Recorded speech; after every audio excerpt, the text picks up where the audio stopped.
السلام عليكم ورحمة الله وبركاته. مش عارف احنا حظنا وحش كده ليه بجد.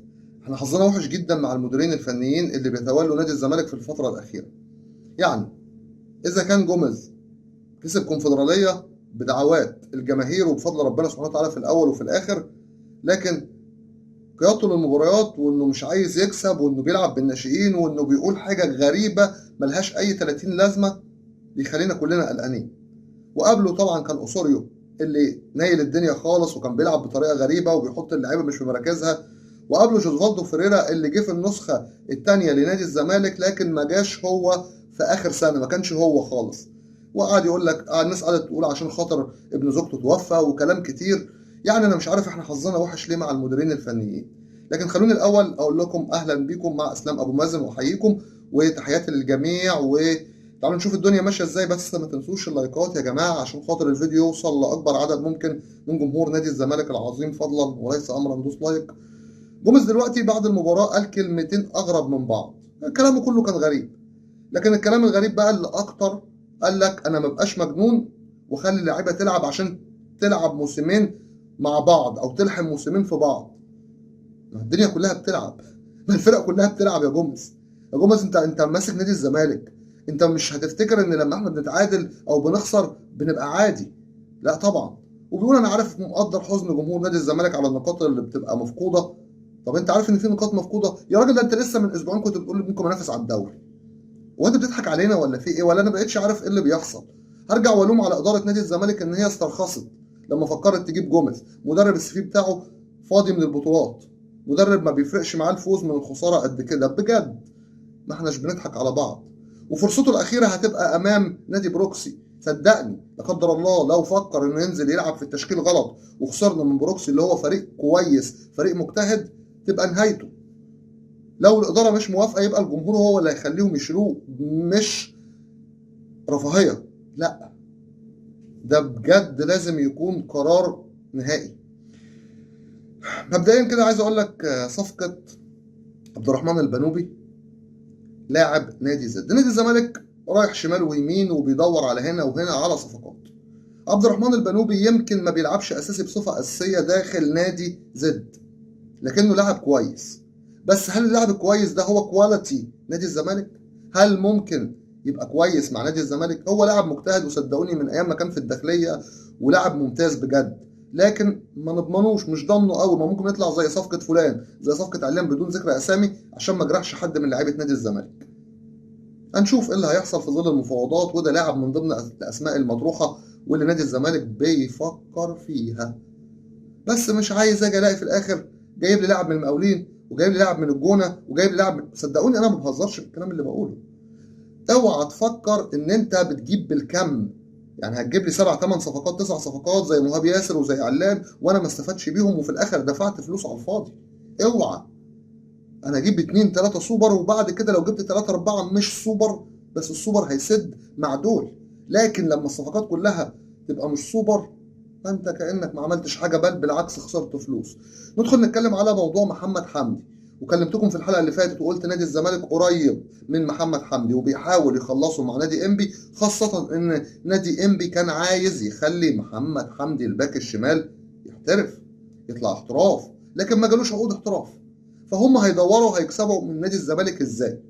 نتمنى ان عقد محمد حمدي ما يكونش زي عقد زياد كمال. نقول تاني، نتمنى ان عقد محمد حمدي ما يكونش زي زياد كمال.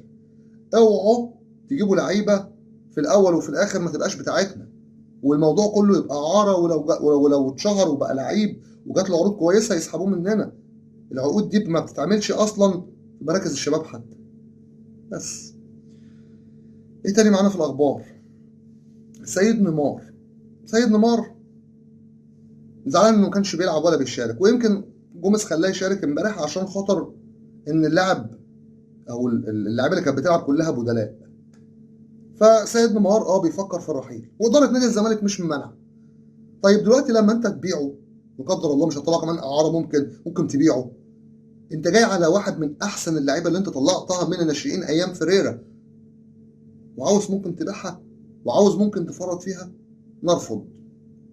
لو هتطلعه اعاره طلعه، مع اني حتى مش عاوز يطلع اعاره.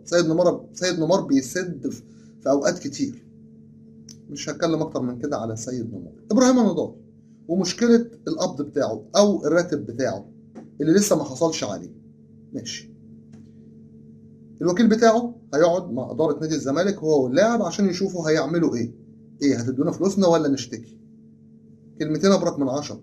احنا مش ناقصين ان حد يشتكينا، مش ناقصين ان حد يشتكينا. بس مش هتكلم اكتر من كده. الخبر التالي معانا خبر يعتبر بالنسبه لي خبر صادم، مش حلو خالص خالص. نادي حرس الحدود اعلن الاتي، قال ان حتى لو نادي الزمالك هيفكر يشتري محمود ممدوح الهداف بتاعهم ب 200 مليون جنيه مش هيوافقوا يبيعوه. طب ليه الطريقه دي؟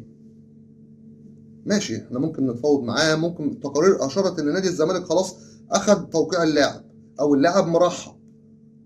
طيب انت ليه تقول بالطريقه دي؟ ما بلاش الطريقه الجامده دي في الكلام، الناشفه دي. ما ينفعش. نادي الزمالك نادي كبير، ما ينفعش اقول عليه كده. يعني تصريح مش في محله تماما جدا من اداره نادي حرس الحدود. ندخل بقى على تصريح مش للاعب بقى، لمقدم برامج. امير هشام الاهلاوي قال كلمتين على مصطفى فتحي، صدقوني دول اكيد مش صحيح بالمره.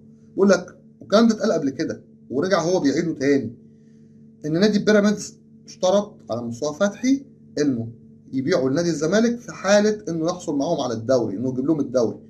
ما هوش ميسي ولا كريستيانو، يعني ما هوش الليله في ايده. ما هو استحاله اصلا الشرط ده يتحط. انا لو عاوز ابيعه هبيعه، مش عاوز مش عاوز، سواء بقى خدت دوري ما خدتش دوري خلاص. كلام غريب، غريب جدا جدا. الخبر التالي معانا بقى خبر برضه بالنسبه لي غريب.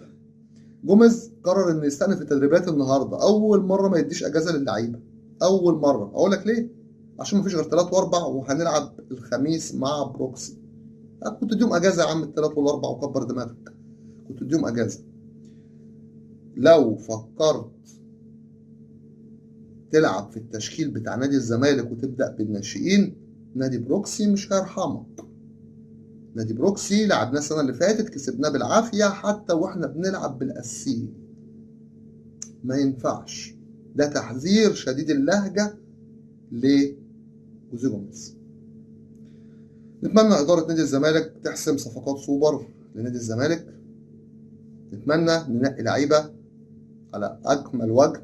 انا هقول لك جوميز طلب ايه بالظبط من اداره نادي الزمالك. طلب باك شمال، وطلب مساك، وطلب لاعب وسط ملعب بيلعب رقم 6، وطلب جناحين وراس حرب. ادي 3 4 5 6. طلب 6 صفقات. 6 صفقات دول لو ما جبتهمش سوبر ما تجيبش. انت بتدور على مدافع، عندك 3 مصريين ما فيهمش رابع. محمد اسماعيل بتاع زد، احمد كلوشه بتاع نادي الجونه، بتاع نادي انبي، احمد حسام بتاع الجونه. مفيش رابع فيهم، خلاص ملهمش رابع. عرفت تجيب واحد منهم، هم ال3 ادائهم كويس، وبقيه اللعيبه بقى هنتكلم عليها بعدين. بكده تكون انتهت اخبارنا النهارده. عشان الزمالك حب في قلبنا، هندعم نادي الزمالك، مش هنتخلى ابدا عن نادي الزمالك، ودائما وابدا في ظهر نادي الزمالك الى ان ينتهي بنا العمر. اترككم في رعايه الله وامنه وحفظه، ولكم مني خالص حبي وتقديري واحترامي، وان شاء الله قدم افضل. عشان الزمالك حب في قلبنا، والسلام عليكم ورحمه الله وبركاته.